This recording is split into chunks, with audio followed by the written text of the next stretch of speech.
नमस्कार साथीहरू, म आज तपाईहरुलाई भिडियोमा कुनै पनि फोटोको कलरसँग कुनै टेक्स्ट लेख्दाखेरि पछाडिको ब्याकग्राउन्डलाई नछोपिने गरी टेक्स्ट कसरी लेख्न सकिन्छ, मतलब ट्रान्सप्यारेन्ट टेक्स्ट चाहिँ कुनै पनि इमेजमा कसरी लेख्न सकिन्छ भनेर म यस भिडियोमा तपाईहरुलाई वन बाई वन बताउने प्रयास गर्नेछु। त्यसको लागि फर्स्ट अफ अल म कुनै टेक्स्ट लिन्छु र टेक्स्टको माथि एउटा सेपलाई ड्र गर्न चाहन्छु है। त्यसको लागि मैले सेपको कलर कुनै लिन चाहन्छु। त्यसको लागि मैले यहीबाट पनि एउटा कलर पिक गर्छु इमेजबाटै र एउटा कलर मैले यसरी माथिबाट एउटा सेप यहाँ ड्र गरेँ है। यसरी सेप ड्र गरेपछि मलाई अलिकति एडजस्ट गर्छु। यसलाई एडजस्ट ठ्याक्कै यसको हाफमा आउने गरी गर्छु। यति एडजस्ट गरिसकेपछि हाफमा अलि सुहाउने हिसाबले गर्छु।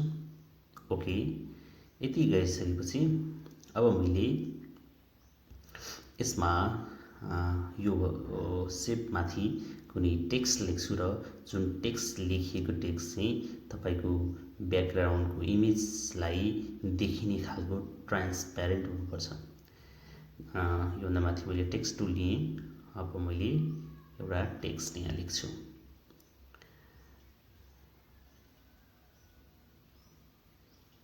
मैले यहाँ टेक्स्ट ल्याएँ। अब म यहाँ टेक्स्टमाथि केही लेख्छु। भिडियोलाई अन्तिमसम्म मजाले ध्यान दिएर हेरिदिनु भयो भने तपाईले पनि मजाले यसरी बुझ्न सक्नुहुन्छ। मैले टेक्स्ट लेखेँ, मेरो फन्ट निकै सानो भएछ। त्यसलाई मैले यसको पहिले कलर चेन्ज गर्छु। त्यसपछि मैले यसको कन्ट्रोल शिफ्ट ग्रेटर देनले यो टेक्स्टको साइजलाई बढाउन चाहन्छु। टेक्स्ट अझै सानो भयो, यसलाई अझै बढाउन चाहन्छु। यसलाई इन्टर थिचेर तल ल्याउँछु। यो पनि इन्टर थिचेर तल ल्याउँछु।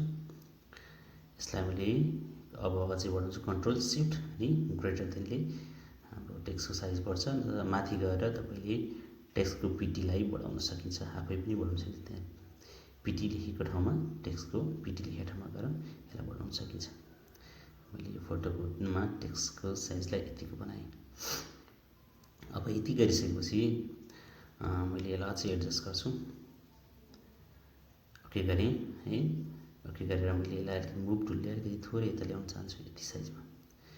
यति ल्याएपछि अब मैले यसमा अलि जुम गरौँ, तपाईलाई जुम गरेर देखाउँछु।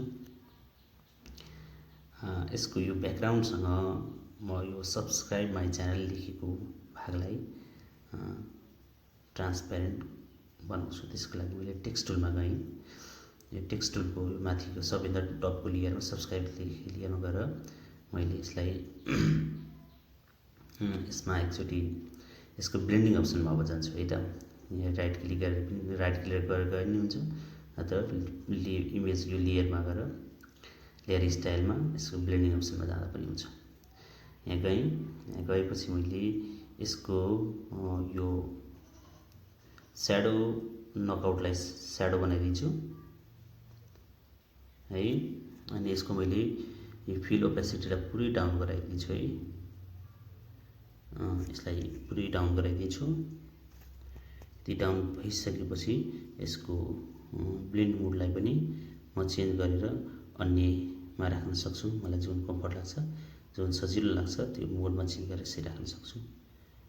यसरी राखिसकेपछि तपाईँ फोटोमा यसको प्रिभ्यू देख्न सक्नुहुन्छ।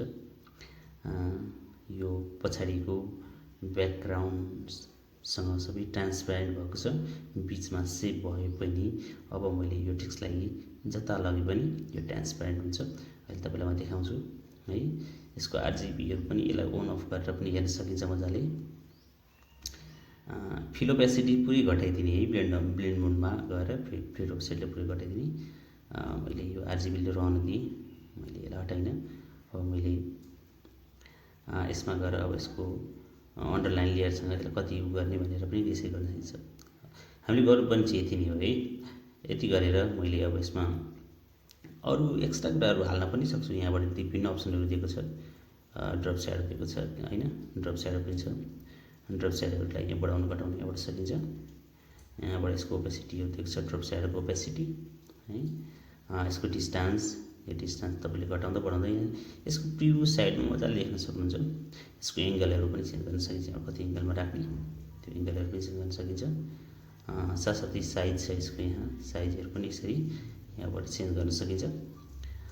साइज पनि दिएको छ।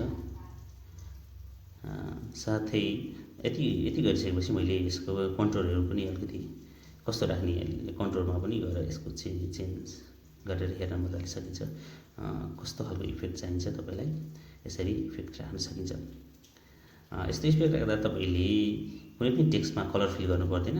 टेक्स्टमा अलरेडी तपाईँको ब्याकग्राउन्ड कलरसँग यसले आफै मर्ज हुन्छ है। यस्तो गरिसकेपछि मर्ज हुन्छ र यसको आउटर ग्लोहरू, अब ग्लोहरू पनि राख्न सकिन्छ। म अब यहाँ केही ग्लो, यसको लिपको ग्लो राख्न चाहेँ, लिपस्टिकको ग्लो, यसलाई ओके गर्छु। अनि त्यसपछि यसको ओपेसिटीलाई अझै अलिकति बढाइदिन्छु, यति गरेर 100 राखिदिन्छु। स्प्रिडहरू पनि घटाउनु बढाउन सकिन्छ, स्प्रिड है, साइज, स्प्रिड यसको चाहिँ टेक्निकलाई चाहिँ सफ्टवेयर राख्नु होला। यति गरिसकेपछि अझै केही थपगड अरू गर्नु छ भने पनि आफैले मजाले बिस्तारै गरेर हेर्न सक्नुहुन्छ। यति गरेर ओके गर्नुहोस्। अब हेर्नुहोस्, पहिलेको र अहिलेकोमा हाम्रो फोटोमा हामीले लेखेको कुरो ट्रान्सप्यारेन्ट भएको छ है। तपाईँ आफूले पनि फोटोहरूलाई यसरी एडिट गर्न सक्नुहुनेछ। हस्त यतिखेरसम्म मेरो च्यानललाई माया गरेर हेरिदिनु भयो, धन्यवाद। मेरो च्यानललाई सब्सक्राइब, लाइक गर्न नभुल्नुहोला। अन्य भिडियोहरूमा पनि म यस्तै उपयोगी सामग्री लिएर आउने बाचा गर्दै आजलाई म छुटिन जान्छु। तपाईँहरूको दिन सुख र मङ्गलमय बितोस्। शुभ दिन।